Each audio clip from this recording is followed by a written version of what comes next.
Senator Lindsey Graham is standing strong and standing up against this madness. He joined us for reaction. Senator, we're now talking about, and I called Mitch McConnell's office. The earliest this could start is January 20th at 1 p.m. It's a post-presidency trial. My argument is any Republican senator that wastes our time and money with this crap, they shouldn't go. The president shouldn't send a lawyer. You should show up at the acquittal vote and move on, and then work on COVID relief, the vaccine, helping our military, keeping our country safe, and maybe getting to the bottom of how the hell we weren't prepared at the Capitol. Right. Well, I think your greater point is we shouldn't legitimize this, and I couldn't agree more. So what happened today? The President of the United States was impeached today without one witness being called, without a lawyer present, and it's an assault on the presidency itself.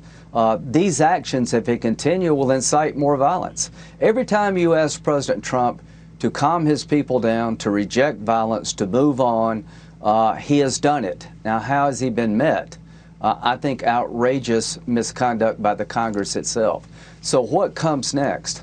We had an impeachment in 24 hours without a witness, without a lawyer, without a real trial, without a real hearing. Now, what's the trial going to look like? We're going to impeach Donald Trump after he's out of office.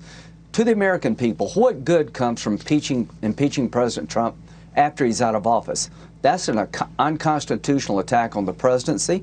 It will divide the country. It will incite violence. To my Republican colleagues, let's stand up for the idea that post-presidential impeachments are bad for the presidency, bad for the country, and if we go along with it as Republicans, we will destroy the Republican Party. If we do it as a Senate, I think over time we'll destroy the presidency. So Joe Biden, if you're watching tonight, you have a chance to practice what you preach. You should call on Chuck Schumer and Nancy Pelosi and say, for the good of the country, President Trump will be leaving office on January the 20th. Let's stop impeachment. Let's stop it now. All right. So even CNN is saying there's an investigation pursuing signs the Capitol riot was planned. Isn't that why you don't have a snap impeachment?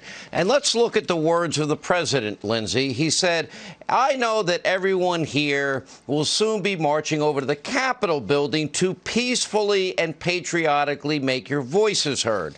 I haven't seen anybody in the media playing the words that they feel the president was using to spark an insurrection. After reading the script and watching the tape, I don't see it. If anyone wants to show me, I'm willing to look at it. We'll play this out. We impeached the president today without any evidence. It's just sheer hatred. If this becomes the norm, be careful what you wish for today. Under this theory, the radical left, if you can impeach a president after they're out of office, why don't we impeach George Washington? He owned slaves. Where does this stop? So to my Republican colleagues, let's stand firm for the idea, whether you like Donald Trump or not. He's not above the law. If he did something wrong, he can face the consequences of the law. Impeachment is political. What we're doing here is we're impeaching the president without any evidence, without any witnesses, and we're going to have a trial after they're out of office. How do you survive as a president in the future? This will be an attack on the presidency in perpetuity. Should we impeach Barack Obama because for 24 hours he never lifted a finger to help those people under siege in Benghazi? Based on their standards, wait a minute. Didn't Kamala Harris say they're not going to stop, they shouldn't stop, and we shouldn't stop either? This is after she's helping to raise money for bail for people involved in rioting. Should we impeach her a week from today? Huh? Well, she's inciting violence. She's legitimizing violence. Instead of condemning violence, she said it will continue. And she raised money to get the people out of jail who burned down businesses, assaulted the cops. So I don't need to be lectured by her about what we should do. Here's what we should do. We should follow the Constitution. We should come together as Americans. We should reject post-presidential impeachments because it will destroy the country and it will incite violence. If you want to end the violence, end impeachment. All right. Any Republican, I can't support them. If they're going to waste our time, money on this nonsense after somebody's out of office, I just can't. Mitt Romney, have at it. That's my answer.